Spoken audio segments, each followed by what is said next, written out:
Констатирам дека Собранието го донесе законот за употреба на јазик што го зборува најмалку 20%. Собранието за само 3 минути и 33 секунди го изгласа законот за употреба на јазикот што го зборуваат најмалку 20% од граѓаните на Република Македонија и во единиците на локалната самоуправа.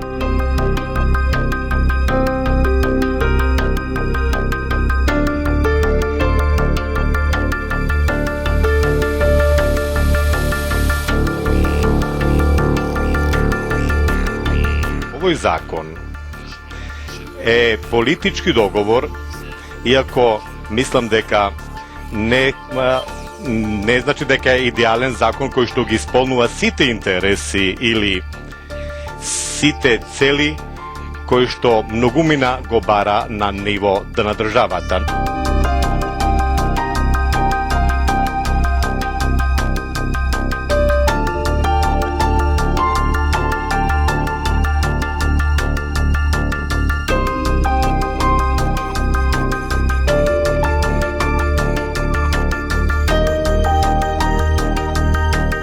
Со овој закон, јазикот што го зборуваат најмалку 20% од граѓаните во Македонија почнува да се употребува во сите служби на Собранието, комуникација на граѓаните со институциите, при издавањето на лични документи, примена на полициски овластувања и во локалната самоуправа. Следниот ден на 26 јули, Собранието избира новата влада на Никола Груевски во коалиција со ДУИ, без присуство на опозицијата.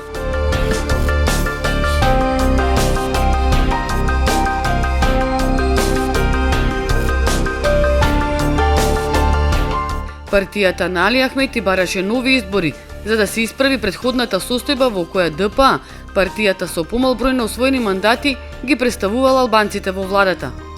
На изборите коалицијата за подобра Македонија, предводена од ВМРО ДПМН, освои 63 мандати. ДУИ доби 18 пратеници и потоа заедно со победничката коалиција формираше влада. Бомбите на СДСМ открија каква задкулисна игра имале коалиционите партнери ВМРО ДПМН и ДУИ за да се донесе овој закон. Вечера со ДУИ завршивме? Конечно. Конечно. Браво. Се од утре почна макар. Имплементација. Имплементацијата. Да, така да наредни 7-8 дена ќе бидат тешки за нас многу.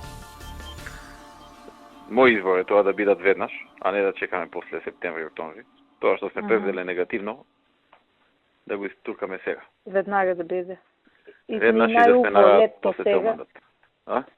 Летто сега и после цел мандат да бидеме на раат. А Деми ми рече дека овој за јазиците го подпишале и го доставиле закон. Да, па им го направиме, го подпиша, го доставија. Сега им го дадов и за измамињата и тој го подпиша и автентичното тоа. И значи све у нашиот дел формално. Индијанци е све во ред. Сега со нашиот македонски индијанци утре што ќе прави. На 4 август 2008 година председателот Бранко Црвенковски испраќа допис до Велјановски дека не го подпишува законот и го користи правото на вето.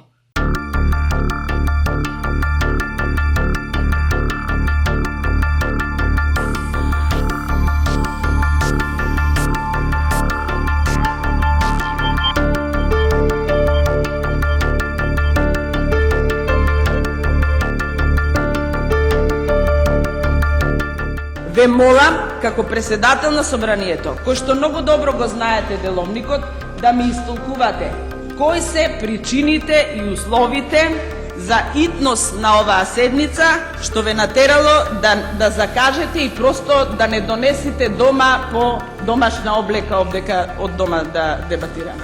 Седницава е итна. Итна затоа што оценив дека треба во конкретниот случај за конкретниот закон побрзо да се разреши писмо, односно укажувањето од страна на председателот на Република Македонија зошто не го подпишува закон. Тоа е моето објаснение. Од опозицијата ги напаѓаат пратениците на ВМРО ДПМН за квази патриотизам. Денес граѓаните на Република Македонија ќе видат дека квази патриотите од ВМРО ДПМН е паднале На 25 јули, користејќи го неприсуството на опозицијата, во услови на непостојање на политички диалог, да донесите еден вака сериозен закон. Вие од ВМРО ДПМН не убедувавте дека ако еден таков закон стане дел од обврските на Македонија, дека Македонија ќе пропадне. И па кај се сега сценаријата, ваши господа пратеници? Каде е таа тврдоглавост и удирање со глава во зид, која што ја правевте 2 години? Или не ве болеше затоа што главата беше на Македонија, а вие си игравте политика?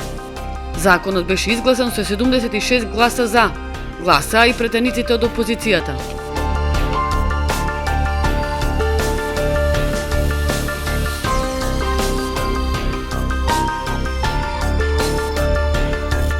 Груевски по изборите на 11 декември 2016 не успеа да договори коалиција со ДУИ. За разлика од 2008 сега постои специјалното јавно обвинителство, кое беше причина за разделбата меѓу ВМРО ДПМН и ДУИ. Морам од ова говорница и како член на најтесното партиско раководство на ДУИ да ви кажам дека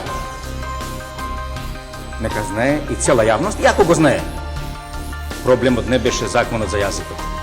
Проблемот беше СЈО. СЈО беше проблемот. Груевски бара нови избори, а председател Ѓорѓе Иванов одбива да му го довери мандатот на СДСМ и Зоран Заев. Причина е платформата на албанските партии. Груевски сега го повикува народот на протести, за да спречат федерализација на државата и воведување на двојазичност.